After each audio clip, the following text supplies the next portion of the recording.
tout le monde a la feuille 3. Il n'y a pas la... ok. Je donne ça.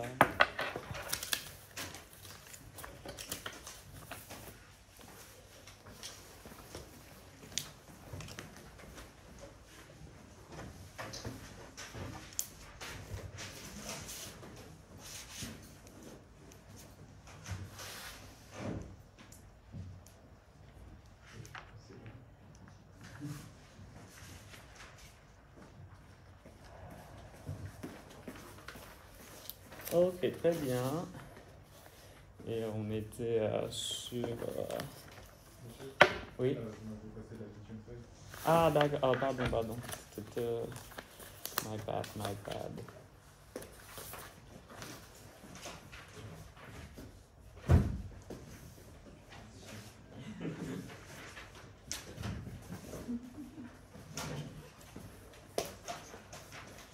Donc, à distance, vous pouvez m'entendre. Je crois que c'est bon. Ok, donc on était sur quel exercice? La dernière fois, je crois que c'était le 7. Ok, très bien. Du coup, on a fini l'exercice 6 et du coup maintenant c'est l'exercice 7 qu'on va regarder ensemble. D'accord. Ok, du coup c'est toujours la même chose. On va trouver le reste d'une grosse puissance. Donc dans ce cas-là, c'est 100 puissance 1000. Et on va trouver un reste, disons B, qui est la classe d'équivalence pour 100 puissance 1000 modulo 13. En fait, on a déjà fait plusieurs fois, donc on veut trouver un nombre n comme puissance, tel que 100 puissance n. Et dans l'idéal, qui est compris à 1, modulo 13, ou sinon on veut que ce reste-là soit un petit nombre. Et du coup, on peut faciliter le calcul. Mais dans ce cas-là, en fait, on veut bien trouver un n tel que cette relation est vraie. Pourquoi? Par tel théorème.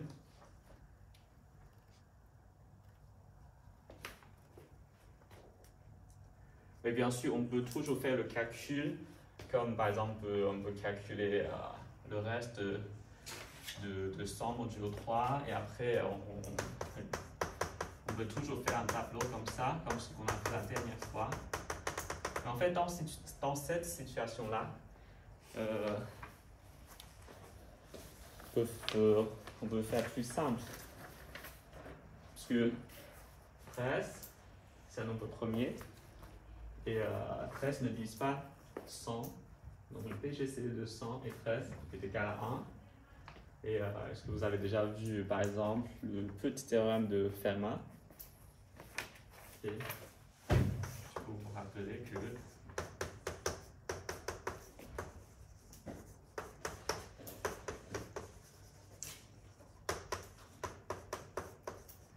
si on a un nombre premier P et on a un entier A, c'est que P ne divise pas A, c'est-à-dire que le PGCD de P et A est égal à 1. Donc, on a A puissance P moins 1 est congru à 1.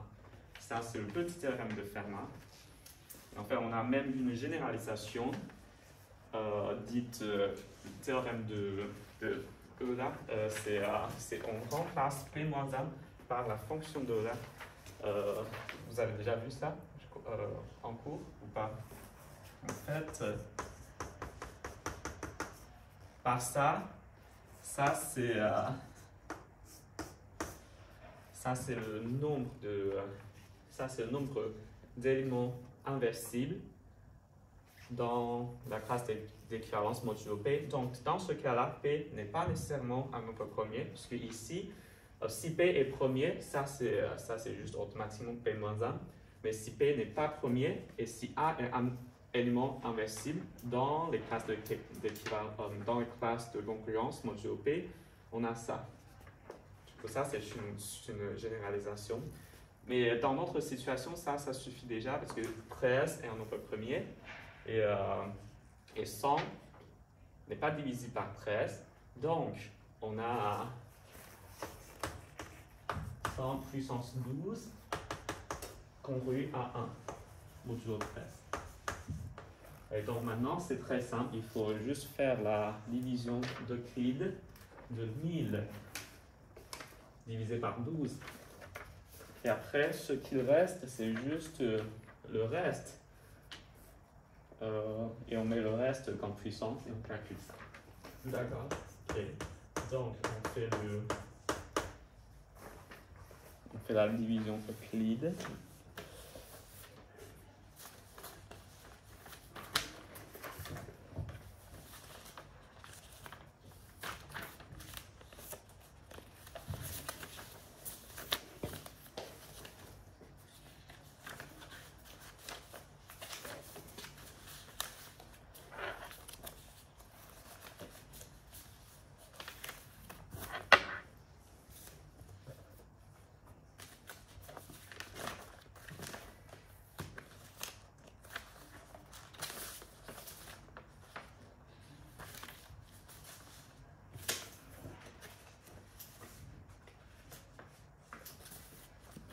Qu'est-ce que j'ai? Bon. Voilà. Ici.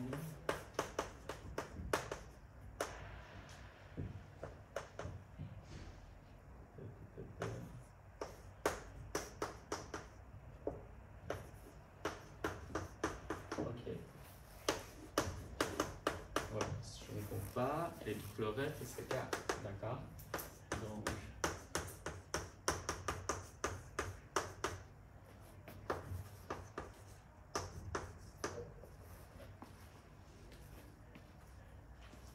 Et donc maintenant, on peut faire ce tableau-là juste en calculant les 4 premiers termes.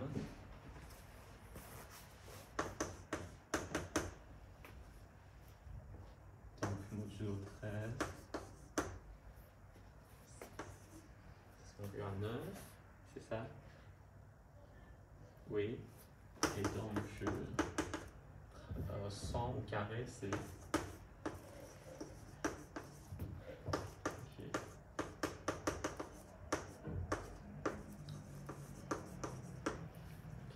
Et après, c'est ça ce qu'il faut calculer. Ok. Mais l'idée, c'est ça. Est-ce qu'il y a des questions? Donc, toujours, on veut chercher une puissance n. Peut-être que ces relations soient vraies. Et dans ce cas-là, parce que c'est bien particulier que 13 est un nombre premier. Donc, en fait, cette n est automatiquement trouvée comme 13 moins 20. D'accord?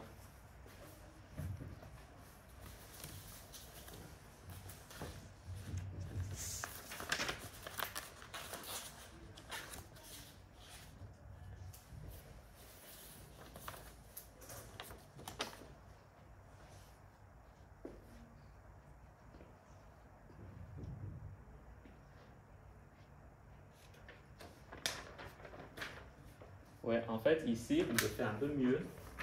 Parce que on a dit que si on fait la division d'Euclide modifiée, c'est-à-dire que si on trouve le reste, si on permet le reste d'être négatif, donc la valeur absolue de ce reste peut être plus petite. Par exemple, dans ce cas-là, ici, si on prend un autre représentant de cette classe d'équivalence, on peut prendre moins 4, parce que c'est pareil. 9 est conclu à moins 4, modulo 13, mais moins 4, du coup la valeur absolue c'est 4, c'est plus simple à calculer par exemple dans le deuxième terme. Okay. C'est une petite astuce. C'est-à-dire que je peux faire comme ça pour juste faciliter le calcul, d'accord?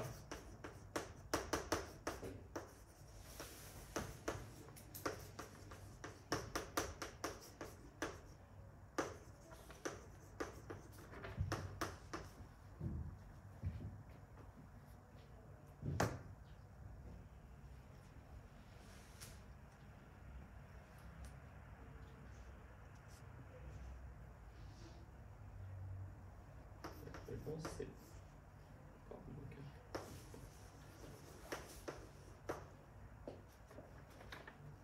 Ah oui, c'est juste 3.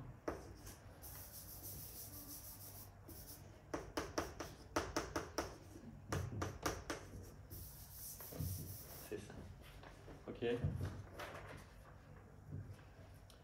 C'est clair.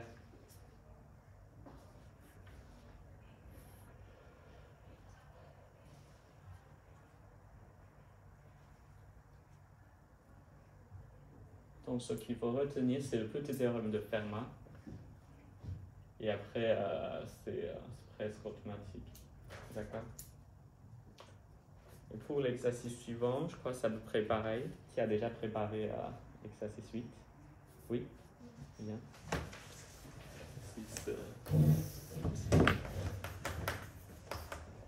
En fait, on voit bien que l'objectif, c'est toujours pareil. C'est juste que la question, c'est un peu différente. On veut trouver une divisibilité.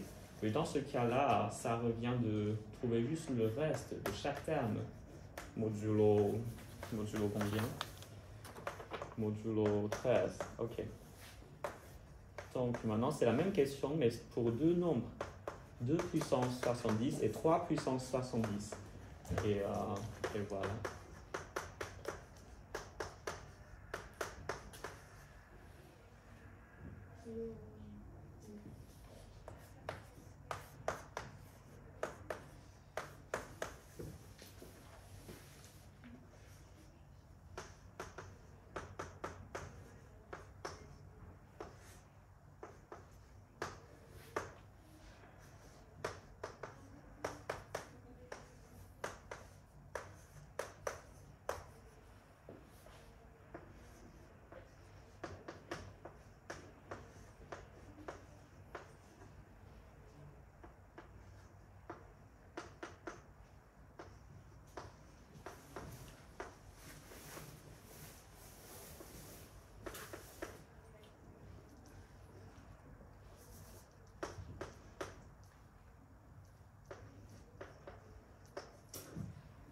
Le 2 puissance 6, c'est juste l'autre. Oui.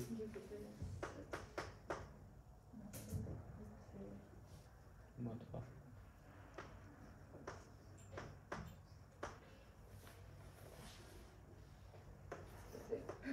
Avec le 3, on fait exactement la même chose.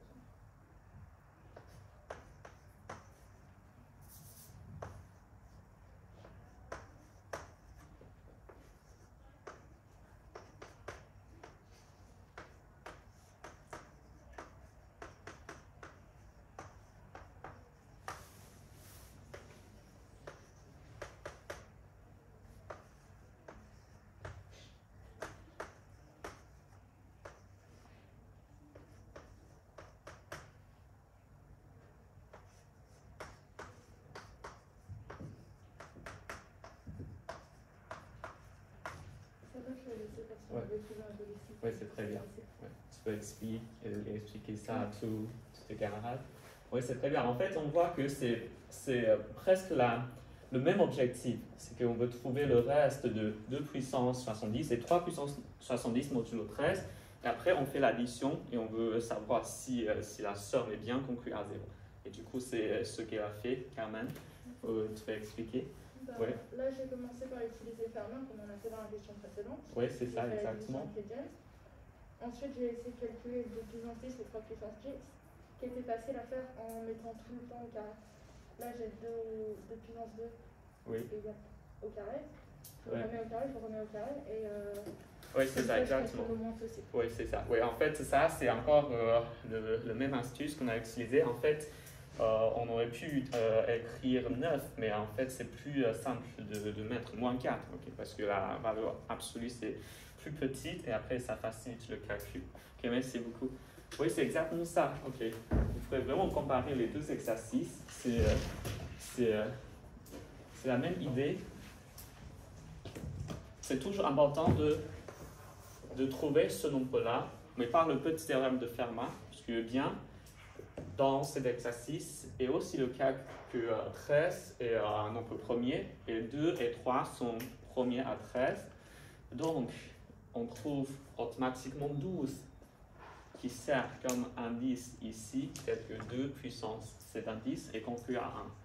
Et après, il faut faire la division d'Euclide pour trouver le reste de cet indice modulo 12. Et il nous reste juste 10. C'est-à-dire que maintenant, il faut calculer le reste de 2 puissance 70 modulo 13. Ça revient de calculer le reste de 2 puissance 10 modulo 13. Pourquoi? Parce que par cette relation-là, 2 puissance 70 est conclu à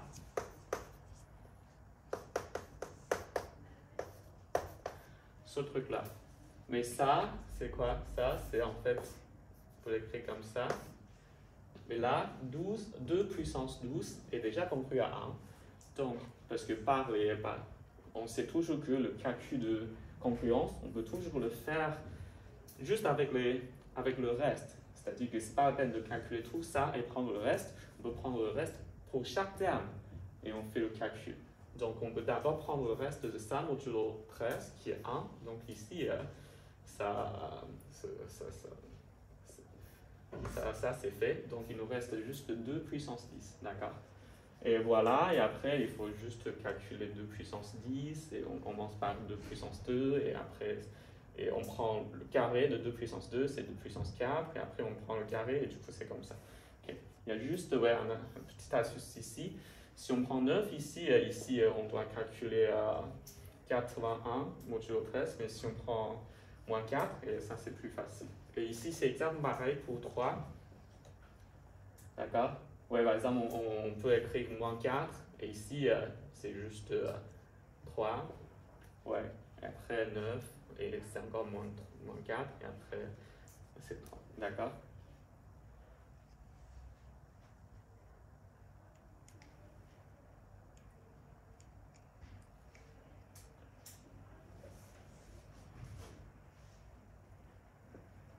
Il y a des questions?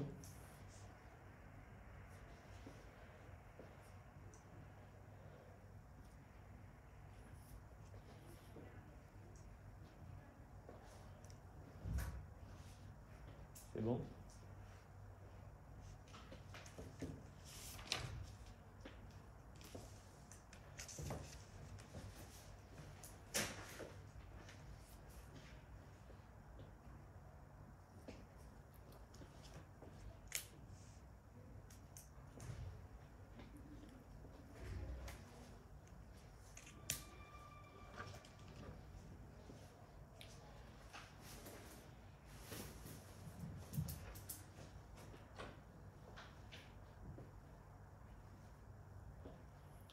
C'est bon, on continue.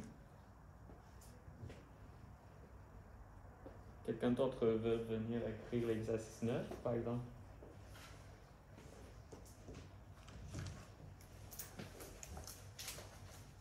Oui? Non? Ok.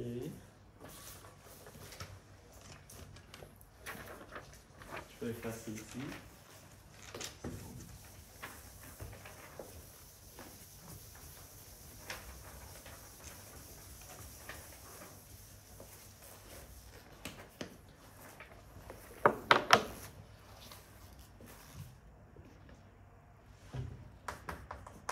Donc, il y a deux questions. D'abord, on veut montrer que ces relations est vraie pour tout A entier. Et en fait, on voit que c'est à peu près comme cette forme-là qu'on a utilisée. C'est qu'on peut bien imaginer que A puissance 10 est conclu à quelque chose très sympa. Et donc, c'est pas la peine de le calculer. Et donc, si on se donne une puissance très grosse, on peut d'abord faire la division d'Euclide par rapport à 10. Et on trouve le reste M. Et après, on calcule M. D'accord? Mais ici, c'est un peu différent. C'est que A et n'importe quel nombre entier Mais ici, ce qu'on a utilisé, c'est le fait que A n'est pas divisible par ce nombre premier là. Mais c'est pas grave, on peut juste distinguer les deux cas pour voir ce qui nous donne dans chaque cas différent. Pour le premier cas,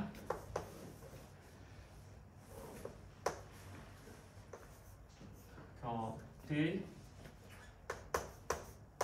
n'est pas divisible par 11, donc quand le PGCD de A et 11 est égal à 1, ça nous donne bien le cas comme dans les questions précédentes, c'est-à-dire que maintenant, on peut utiliser le petit théorème de Fermat.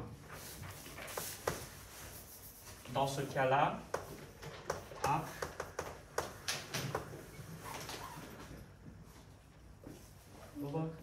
dans ce cas-là, A puissance 10 est conclu à 1, modulo 11. Et voilà, du coup, ça c'est déjà automatiquement satisfait, je crois. C'est juste c'est juste écrit dans un langage plus abstrait.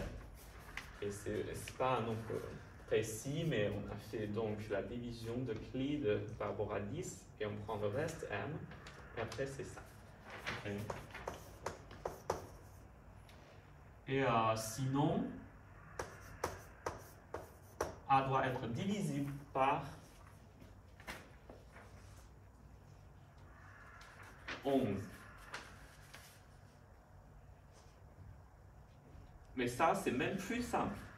Parce que sur les deux côtés, A est divisible.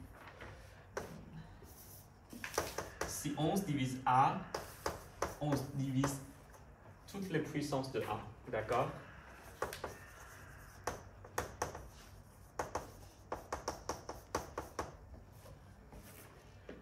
Donc,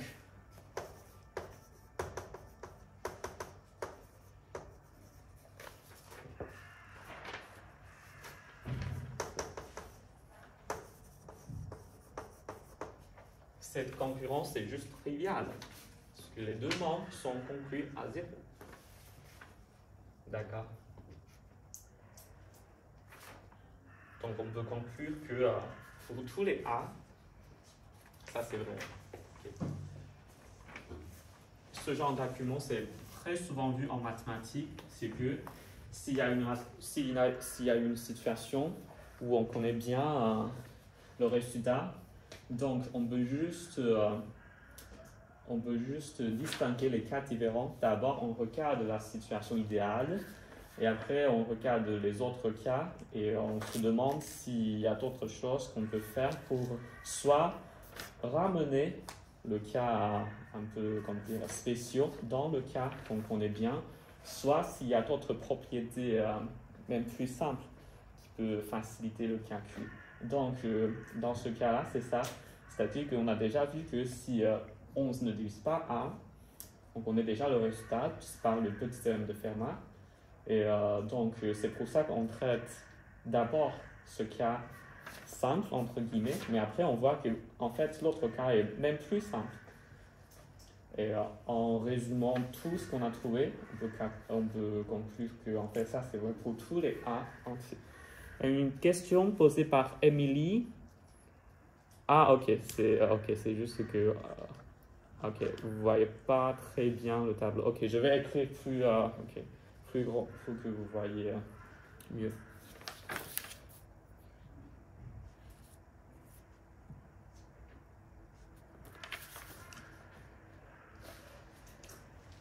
Ok. Et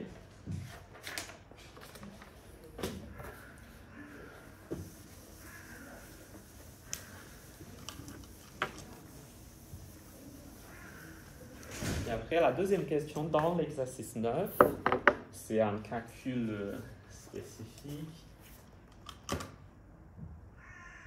Donc,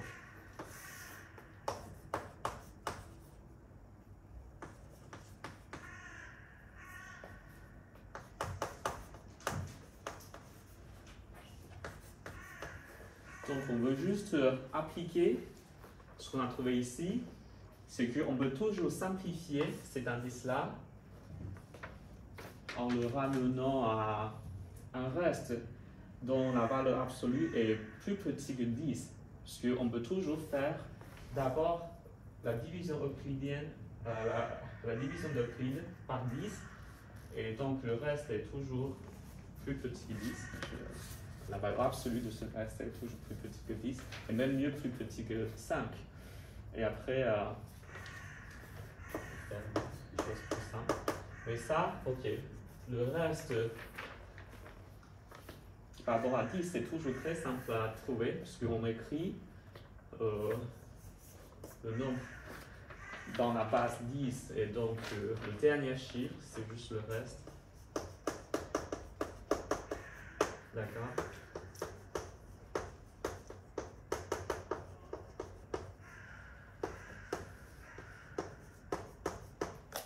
Ok. Donc comment on peut simplifier ce calcul? On calcule d'abord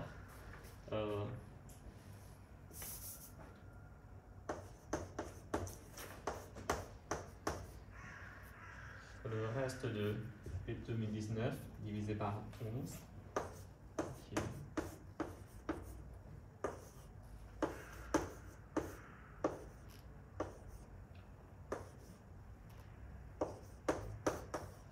Donc,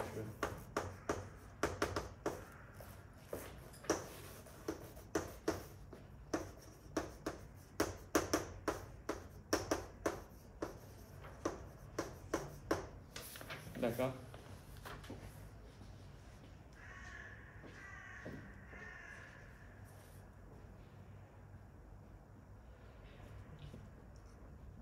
En fait, c'est toujours la même méthode. Ici, on peut dire tout simplement que 2019 n'est pas divisé par 11, donc par le petit terme de Fermat, 2019 puissance 10, et donc il y a 1 modulo 11. Et donc, on peut simplifier l'indice 9000 quelques trucs en faisant la division d'Euclide par 10. Et après, le reste est égal à 2. Donc, il faut juste calculer 2019 carré. On veut juste trouver le reste de 2019 carré modulo 11. Et après, donc, c'est comme ce qu'on a fait. On écrit un tableau, on fait ça d'abord. Il faut trouver le reste de 2019 modulo 11. Ça me donne 6. Et après, on prend le carré. D'accord. Donc, pour ce genre de calcul de concurrence, il faut toujours retenir que on peut d'abord prendre le reste, c'est-à-dire que les classes de concurrence, et après on fait le calcul. D'accord. Par exemple, ici, on a d'abord fait la concurrence, c'est-à-dire qu'on a d'abord divisé ça par 11 et on a pris le reste, et après on fait carré, au lieu de faire d'abord carré et après la concurrence. D'accord. Okay. En fait, dans un langage plus abstrait d'algèbre, on dit que les deux opérations commutent. Du coup, il y a deux opérations. D'abord, c'est la concurrence, c'est-à-dire qu'on prend le reste, et l'autre opération, ça peut être l'addition, la multiplication et la soustraction. Et on dit que la concurrence commute avec toutes ces opérations-là. Donc ici, soit on fait d'abord la concurrence et on fait la multiplication, soit ça nous donne le même résultat comme si on faisait d'abord la multiplication et après la concurrence. D'accord. C'est vraiment cette idée qui facilite le calcul dans ce genre de calcul de concurrence.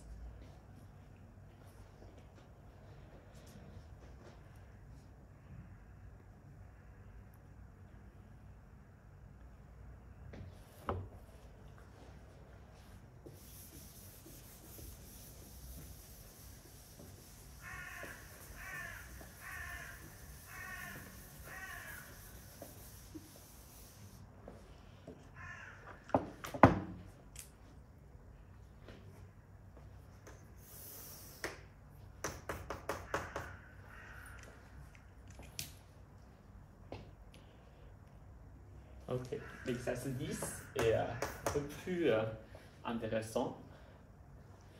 Parce que ici, on n'a pas un nombre premier, mais 91 qui est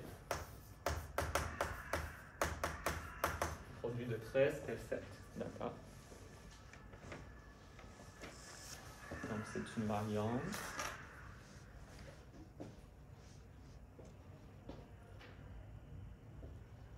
C'est bon pour tout le monde, on peut continuer. L'exercice 9, il y a encore des questions? Je crois non, parce que c'est à peu près pareil comme les deux exercices précédents.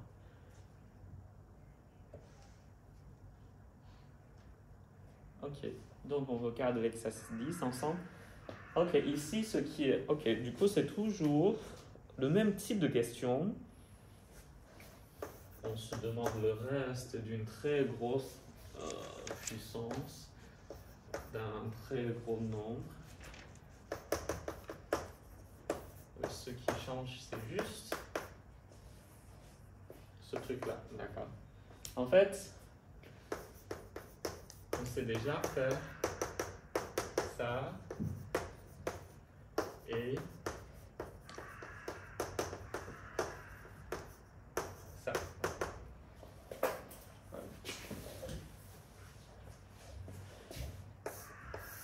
Ces deux questions sont ce qu'on sait déjà faire, puisque ici 13 et 7 sont premiers.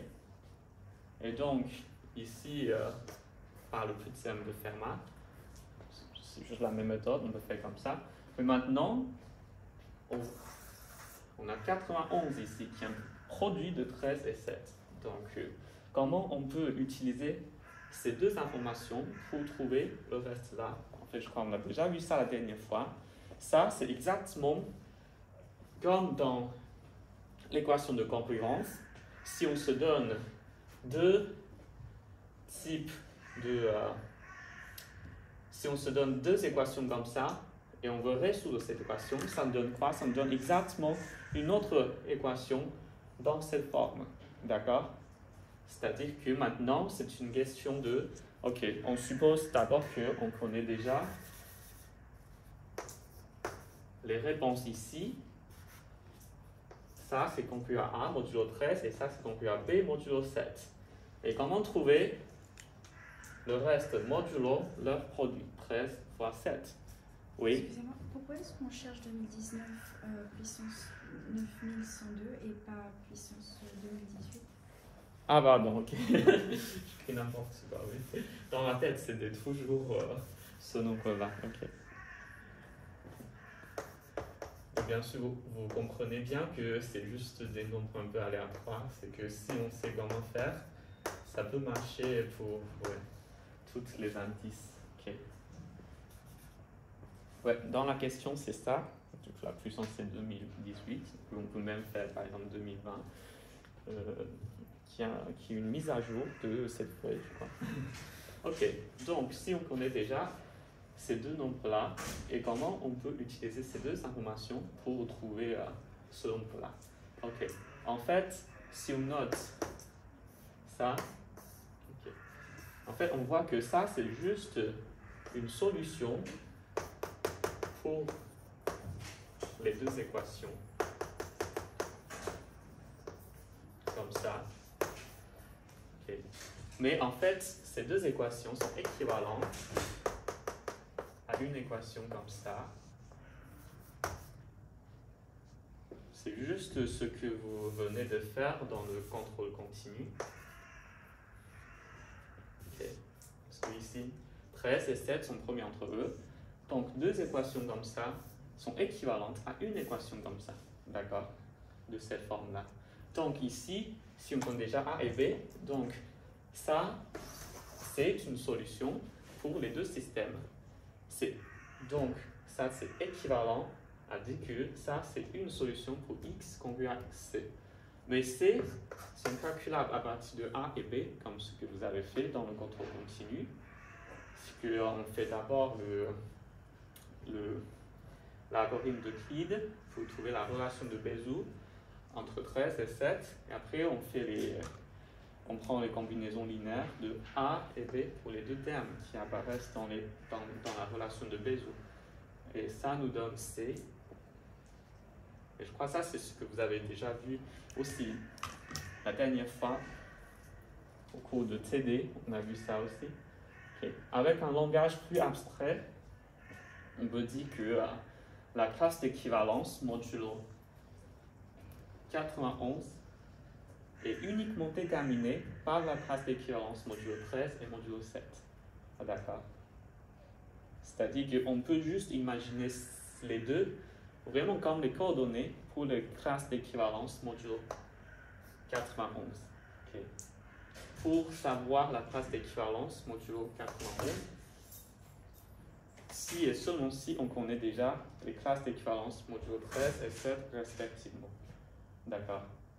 En fait, avec le langage un peu abstrait, on peut dire que ça, c'est la classe d'équivalence modulo 91. On dit que ça, c'est un produit direct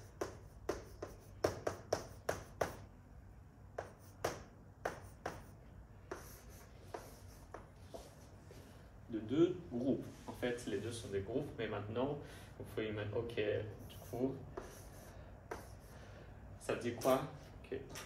Donc, un élément ici, c'est juste un élément ici, tu comprends, un élément ici à un élément ici, ça correspond, il y a une correspondance entre ces deux ensembles-là, dont la structure est aussi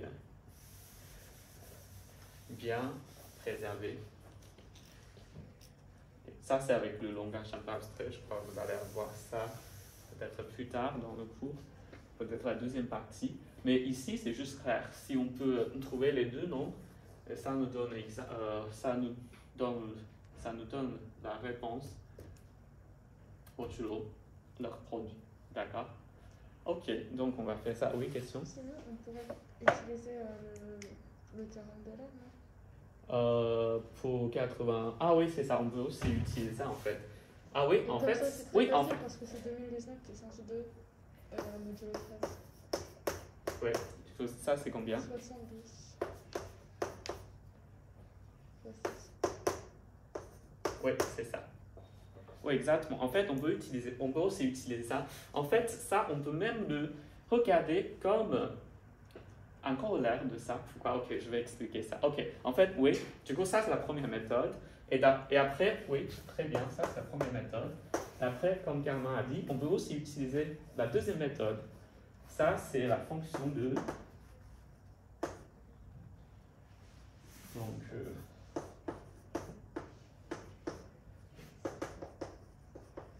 Et comment on prononce ça en français? Euler. Ok, d'accord. Donc, ça, c'est juste le nombre d'éléments inversibles de cet ensemble, qui est l'ensemble de classes d'équivalence modulo N. Ok. Et ça, la fonction de Euler a des propriétés très satisfaisantes. Par exemple, j'écris juste ici. Pour un nombre premier, on sait qu'un élément ici est inversible si et seulement si le PGCD de ce nombre est n est égal à 1. Donc quand n est premier, toutes les classes d'équivalence, sauf n lui-même, sont inversibles. Et du coup, ça, c'est égal à p-1. Et après, cette fonction est presque multiplicative, mais pas toujours. C'est-à-dire que ça marche si et seulement si le PGCD des deux facteurs dans ce produit est égal à 1. Okay. Si une fonction est multiplicative, on dit qu'une fonction est multiplicative si le produit, c'est-à-dire que si la valeur par cette fonction d'un produit est juste soit la somme, soit la produit, respectivement, de l'application respective de cette fonction-là. Mais dans ce cas-là, il faut préciser que le PGCD de P et Q doit être égal à 1. Donc, c'est bien dans ce cas-là. Donc, maintenant, on peut calculer phi de 91 facilement, parce que ça, c'est juste un produit de deux nombres qui sont premiers entre eux. Et ces deux nombres sont même premiers, et du coup c'est très facile à calculer la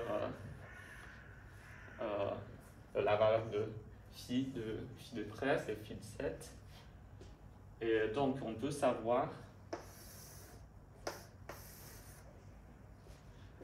phi de 91. D'accord? Et après, il y a encore des... En fait, il y a des formules générales pour n'importe quel n. L'astuce, c'est que, parce que par ça, et aussi par la factorisation unique d'un nombre entier, il suffit de connaître juste la valeur de phi pour toutes les puissances d'un nombre premier. D'accord? Parce qu'un nombre entier, c'est toujours un produit des puissances d'un nombre premier. Et donc, si on sait calculer ça, on peut le faire pour tous les nombres entiers. Et je crois que vous avez des formules dans votre polycopier, donc c'est pas la peine de le répéter ici. Mais bien, dans ce cas-là, c'est juste un cas très simple. Ok, du coup, on peut utiliser les deux méthodes. Mais pourquoi j'ai dit que en fait, la deuxième méthode, on peut le regarder comme juste un corollaire de la première.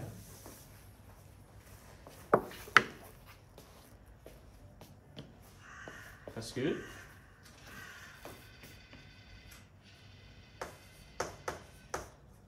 phi n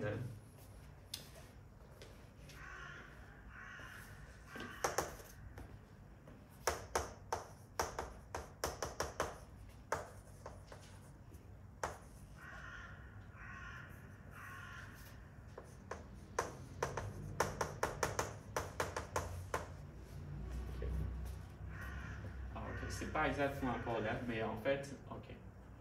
Plus précisément, c'est que si on regarde comment on a fait dans la première méthode, on a d'abord trouvé ça.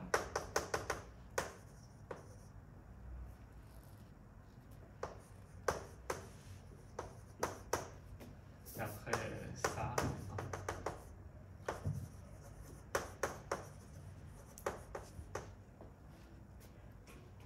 Et donc,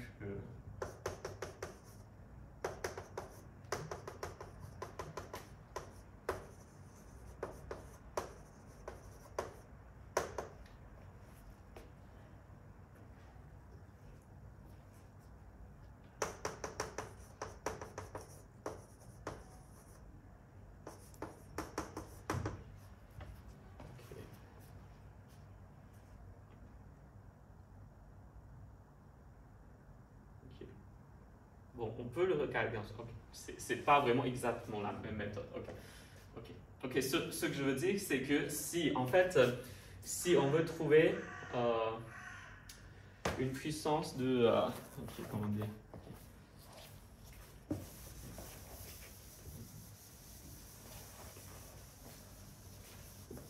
Parce que la question, c'est toujours comment trouver un nombre k tel que x puissance k est compris à 1 modulo. Par exemple, ici, c'est modulo 91, mais pour 93 et 87, si on sait déjà qu'il existe un nombre k tel que x puissance k est compris à 1 et x puissance k est compris à 1 modulo 7. Oui, du coup, x puissance k est compris à 11 si modulo 91. Ok. Et donc ça nous donne cet indice-là, qui est en fait, par exemple dans ce cas-là, ça peut être la valeur phi de n, phi de 91. Okay. Bon, ok, on va faire le calcul. Okay. Par exemple, juste avec la deuxième méthode, ça c'est plus facile parce que donc on sait que x puissance 72 est compris à 1 modulo 81. Ça c'est le théorème de Euler. Ok, c'est juste ça.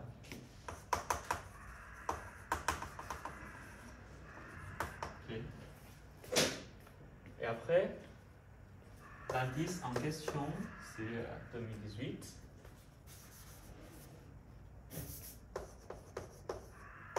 Donc, on fait le calcul de Clean.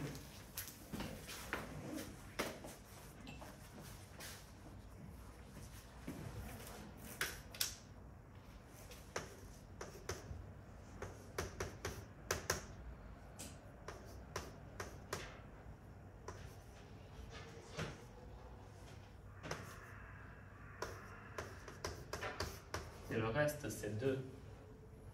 Et donc,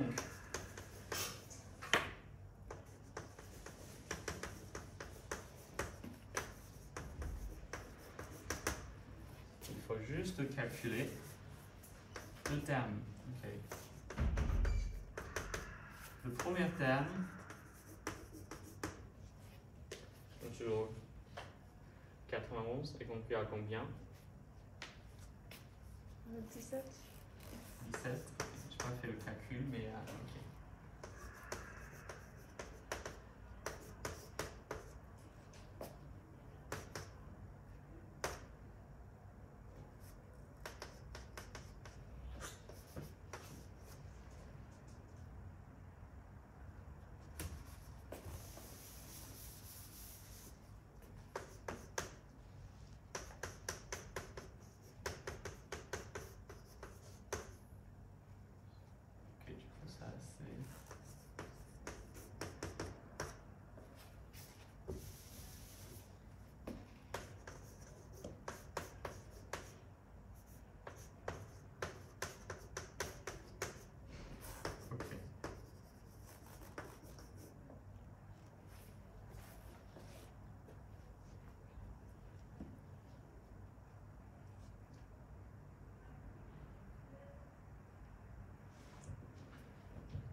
Ok, est-ce que ça c'est clair?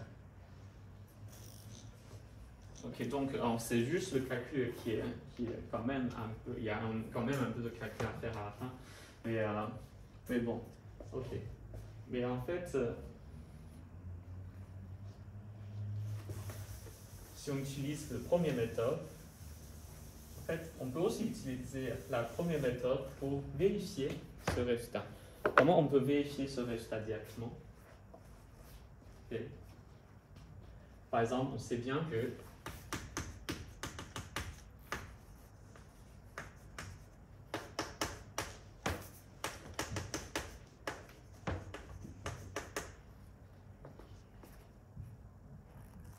ouais. Et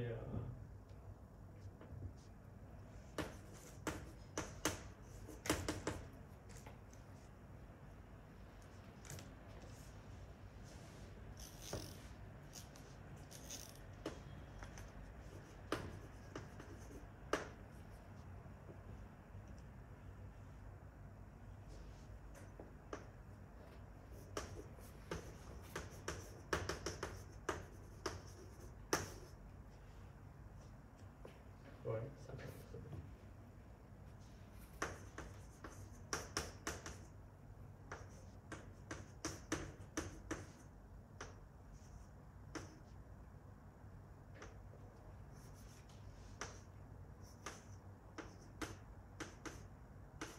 Ouais, c'est ça.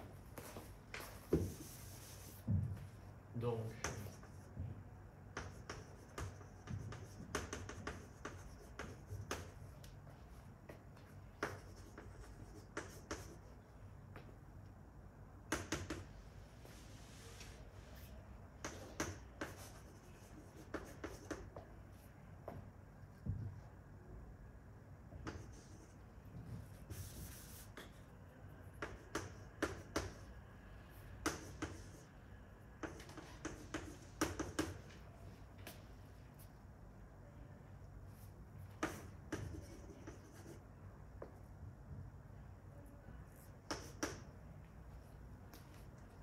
ok, donc ça c'est la première méthode, c'est que ouais, ici avec du coup, ça c'est le petit théorème de Fermat qui est juste un cas particulier du théorème de là.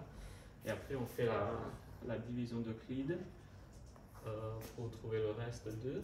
Et après, donc, il faut juste, du coup, il faut trouver d'abord A et B.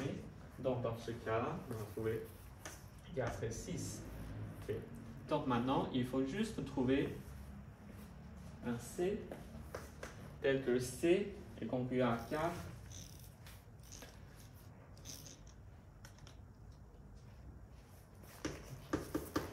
Donc, maintenant, ça, c'est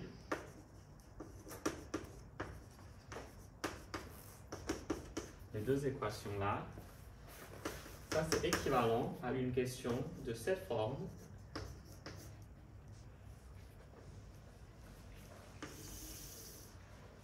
Mais si on trouve déjà un nombre ici, x, qui satisfait ces deux relations-là, ça nous donne bien l'équivalence. D'accord?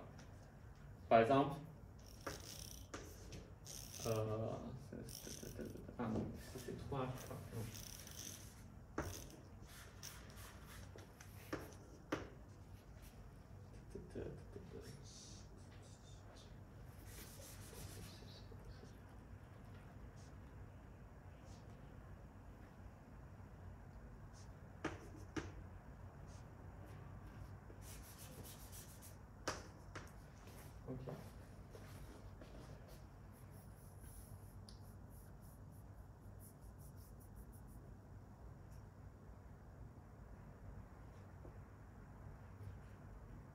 Ok, pardon, ça doit être ça. Et donc la question c'est si on connaît déjà, si on a déjà un système d'équations, du coup il y a deux équations comme ça, et comment on peut trouver C tel que ces deux équations sont équivalentes à une équation comme ça. Du coup donc ça c'est automatique. Il faut juste trouver une solution, mais donc on peut faire avec l'algorithme d'Euclide, mais en fait on peut aussi voir que oui, ça donne une solution, et donc ça c'est juste équivalente à x conclu à 16, d'accord? Parce que cette solution est toujours unique modulo 91.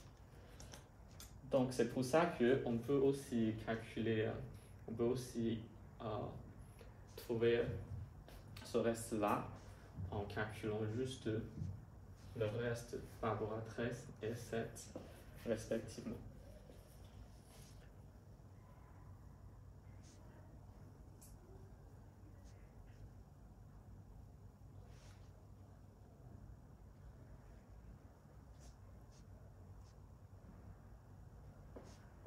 Est-ce que le calcul est bon? Je me demande. Ah oui.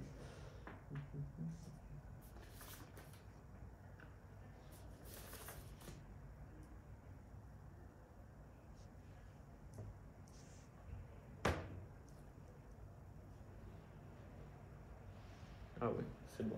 Oui.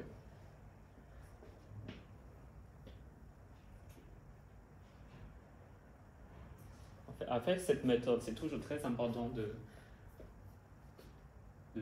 savoir que deux classes d'équivalence ici donnent une équivalence d'équivalence uniquement ici. Et la correspondance, c'est vraiment unique. C'est 1 à 1 correspondance. Donc, c'est une correspondance bijective.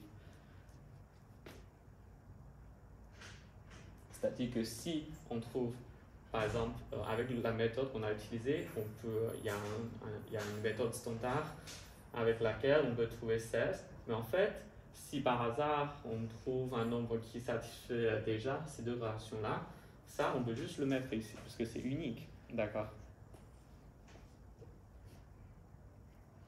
Est-ce que c'est bon, les deux méthodes, comment on a utilisé pour faire le calcul?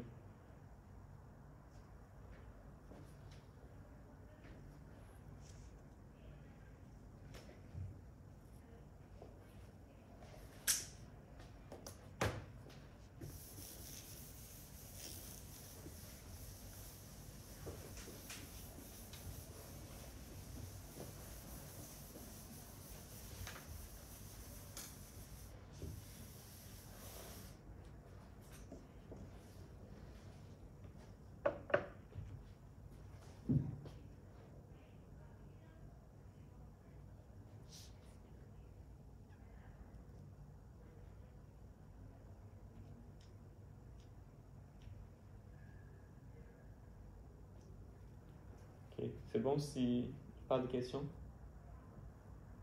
Et sinon on continue.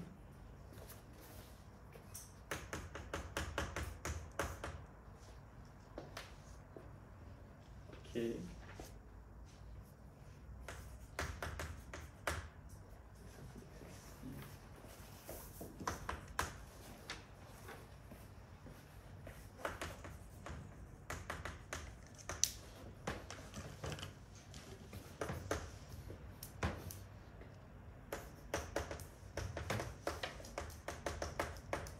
Alors ça, je crois que c'est trop facile. C'est juste un tableau qu'on va écrire. Ok, on a déjà fait ça plusieurs fois. Okay. Il y a 8 classes d'équivalence, module 8. Et il y a 4 qui sont divisées par 2. Si 2 ne disent pas A, donc il nous reste juste 4 classes d'équivalence, module 8, qui ne sont pas divisées par 2. Donc c'est 1, 3, 5 ou 7.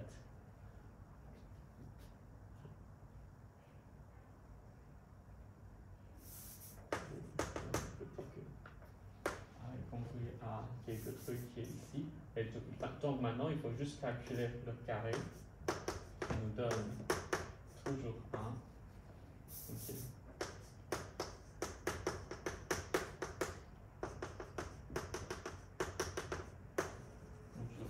D'accord. Ça, c'est très facile. On a déjà vu ça plusieurs fois. C'est juste un tableau très simple. Il y a juste au plus 8 éléments. Et avec cette condition-là, on a enlevé la moitié. Donc, il nous reste juste 4 éléments. Et après, pour calculer leur classe d'équivalence, et il faut juste calculer ces 4 éléments ici. D'accord? Donc, on prend 1 au carré, 3 au carré, 5 au carré, 7 au carré. Ça me donne toujours 1 comme classe d'équivalence de classe de concurrence. OK. Et OK. Donc, il n'y a pas grand-chose à dire pour la première question. Et pour la deuxième,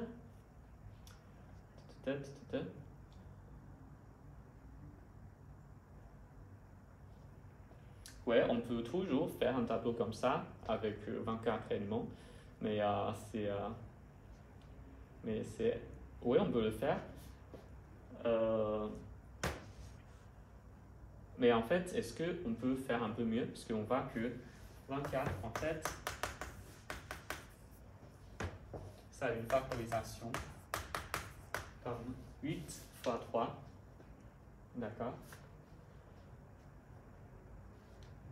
Mais donc, c'est cette méthode-là. On veut trouver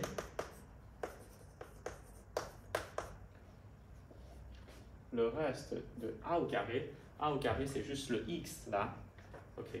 On veut prouver que A au carré est concurrent à 1, modulo 24. Ça, c'est équivalent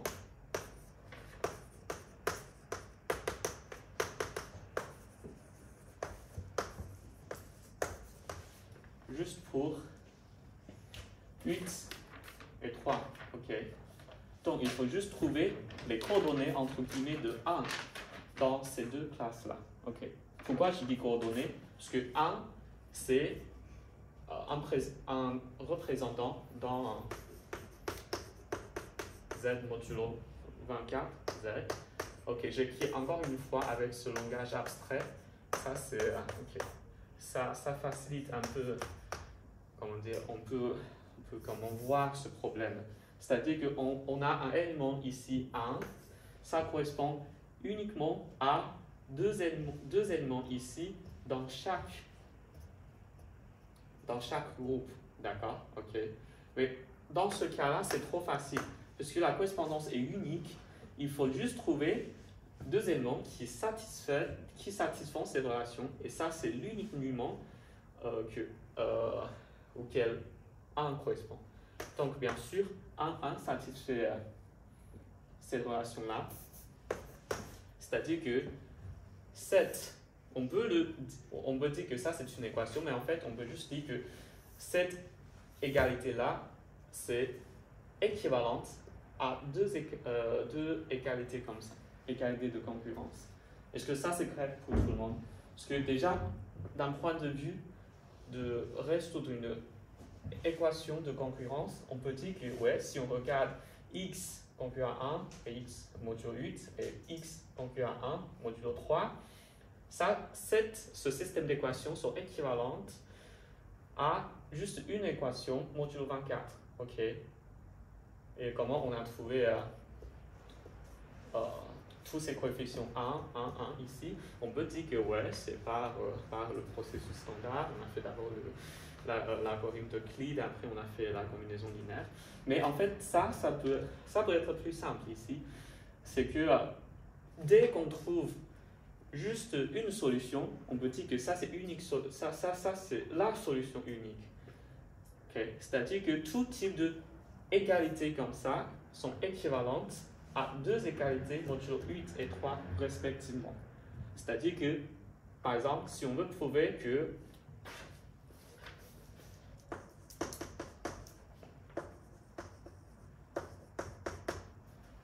A est conclu à B modulo 24, ça, c'est vrai si et seulement si A et B sont conclues modulo 8 et 3. Donc, on peut dire que deux éléments sont dans la même classe de concurrence modulo 24 si et seulement si ils sont conclus, donc ils sont dans la même classe de concurrence modulo 8 et 3 respectivement. En fait, c'est exactement ce qu'elle dit, cette relation-là, d'accord? Ça, c'est l'ensemble de classes de concurrence. Donc, deux éléments sont dans la même classe, si et seulement si ils sont dans la même classe, ici modulo 8, et ils sont dans la même classe modulo 3. D'accord? Donc, c'est très important. Et ici, c'est exactement ça. Ici, on a juste pris B égale à 1. On veut prouver que, du coup, ok, du coup, c'est pas une bonne idée d'utiliser A ici. Mais du coup, ici, on a pris A comme A au carré. Donc, on veut prouver que A au carré est concurrent à 1 modulo 24. En fait, ça, c'est équivalent de dire que, en fait, ça, c'est concurrent à 1 modulo 8 et modulo 3 respectivement. On va l'utiliser ça toujours. Ça, c'est vraiment une généralisation. Comment regarder ça? Ok, ça, c'est vraiment très, très important. Ok. D'un point de vue un peu algorithmique, avec l'algorithme, on peut penser ça comme une question de comment résoudre une solution. Donc, c'est x conclu à p, x conclu à p, modulo 8 et modulo 3 respectivement. Et bien sûr, b donne déjà une solution. Et ça, donc, A donne déjà une solution pour ça. Et donc, A est conclu à b, modulo 24. Mais sinon, c'est juste cette formulation un peu plus abstraite.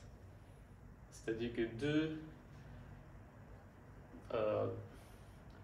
donc c'est le théorème du reste chinois dans la forme abstraite. On peut dire que ouais, deux éléments sont dans la même classe. Si et seulement si ils sont dans chaque composante du produit. Ils sont conclus dans chaque composante de ce produit-là. D'accord. Ok, donc si on a bien compris ça, pour l'exercice, c'est déjà très simple. Parce que, ok, PGCD, ok, il faut juste regarder la condition qu'on a ici.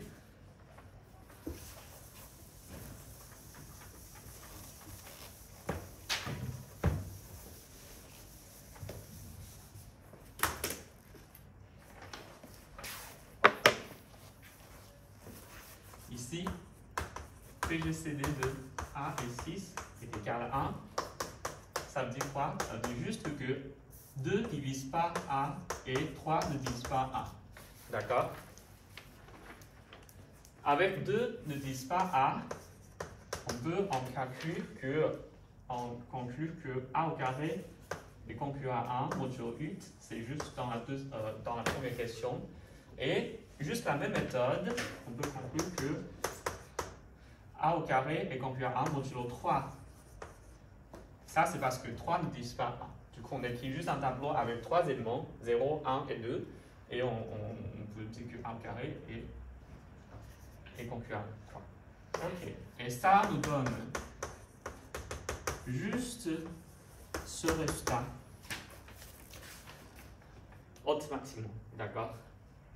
Donc, si on a bien compris ça c'est juste automatique. Ok. Donc, si on voit par exemple dans les questions modulo un truc, le premier réflexe, c'est toujours de factoriser ce nombre-là. Et on regarde les propriétés modulo chaque puissance de premier.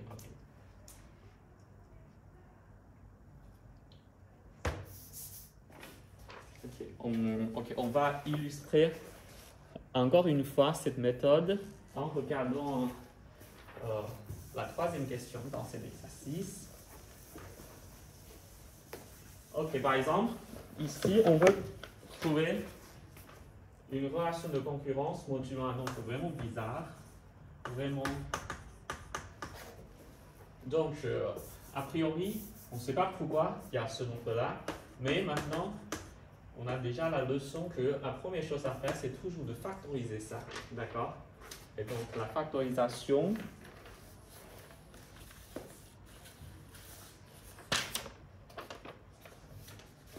c'est tout simplement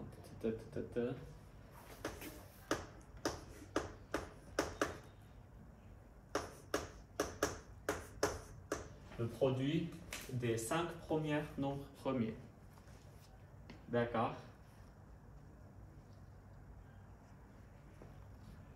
Donc, quelle est la question?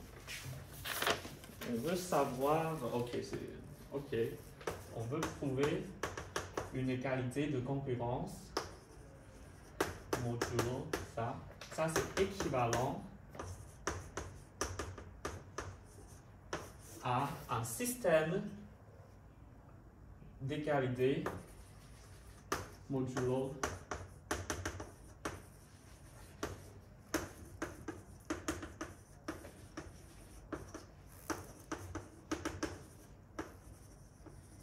chaque membre dans ce produit. Okay. Pourquoi ça c'est vrai? Ici, on a juste l'équivalence pour deux facteurs. En fait, ça se généralise facilement, parce qu'on sait toujours que les deux, ok, on peut faire là, ok, on peut faire étape par étape. Ces deux équations sont équivalentes à une équation comme ça, modulo 6. Parce que 6 et 5 est encore premier entre eux, donc on prend ces deux équations, donc qui est bien sûr équivalente à ces trois équations ensemble, qui sont équivalentes à modulo 5 fois 6. D'accord? Et après, donc, ces trois équations sont équivalentes à une équation de cette forme, mais modulo 2 fois 3 fois 5. Et après, on fait toujours pareil. Et c'est pour ça que ici, c'est juste avec deux... c'est un produit de deux facteurs, mais en fait, on peut généraliser ce résultat avec un nombre fini de facteurs. D'accord?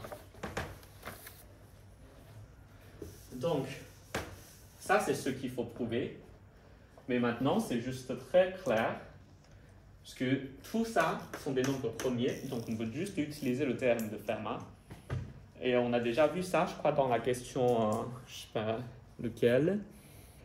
Mais tout simplement, on peut, ok.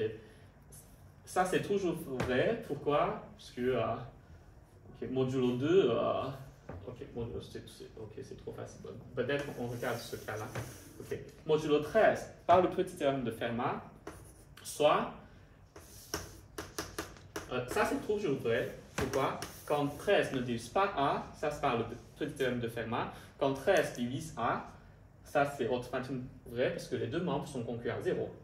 Okay. Pour 7 aussi, du coup pour chaque nombre premier P, ça c'est vrai. Okay. Il faut juste regarder les deux cas différents. Soit A est divisible par ce premier, soit A n'est pas divisible. Mais dans les deux cas, cette relation, c'est toujours vrai. Donc, ça, c'est vrai pour ces 5 nombres premiers. Et donc, ça, c'est vrai modulo leur produit. D'accord? Et avec un langage un peu plus abstrait, ça, c'est quoi? On peut dire que la classe d'équivalence, modulo ça, c'est isomorphe, mais dans ce cas, on peut juste penser comme identique. Mais ouais, mais en algèbre, on dit que les deux sont isomorphes, c'est-à-dire qu'il y a une correspondance bijective qui préserve aussi leur structure et aussi les opérations.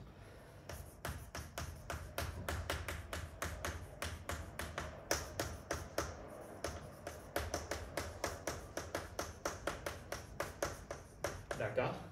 C'est-à-dire que pour déterminer une classe ici, il faut et il suffit de déterminer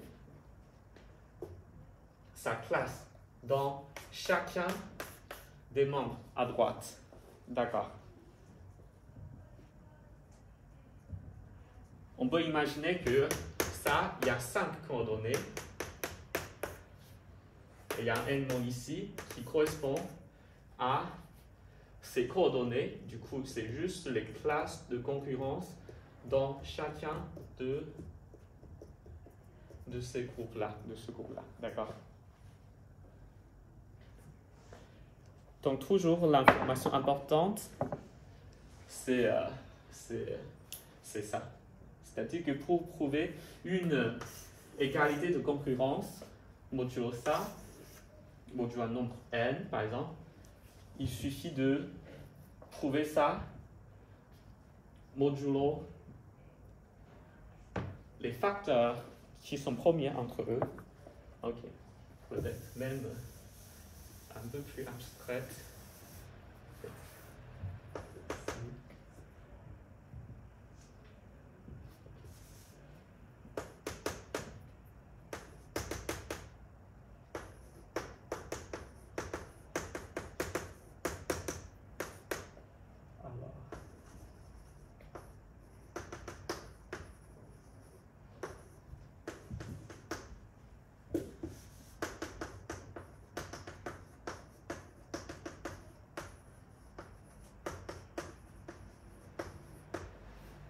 Si n est un produit de 2 facteurs qui sont premiers entre eux, donc 2 nombres sont dans la même classe de concurrence, modulo n, ces sommes-ci, ils le sont dans chaque classe s'ils sont dans la même classe de concurrence modulo p et q respectivement. Ici, n est un produit de 2 facteurs. Mais en fait, on peut le généraliser facilement, c'est-à-dire que si n est un produit de, par exemple, 3 facteurs, il faut juste que le troisième facteur est premier au produit des 2 premiers facteurs. En fait, ça revient de dire que en fait, si on prend n'importe quel 2 facteurs, ils sont premiers entre eux. D'accord? Ok, donc même plus général, on peut dire que si n est là.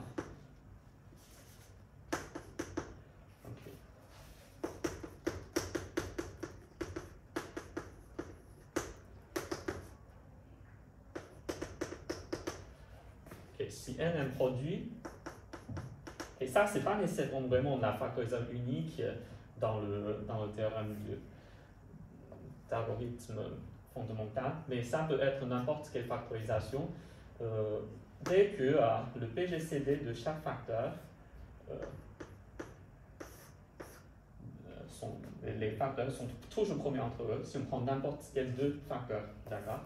Et alors, A et B sont dans la même classe d'équivalence, modulo n, si elles sont aussi, ils le sont modulo chaque facteur.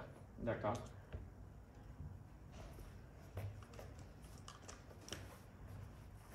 Ok. Et ça, c'est un exemple ça, c'est un exemple plus concret, mais ça, c'est vraiment la méthode cachée. Il y a encore des questions?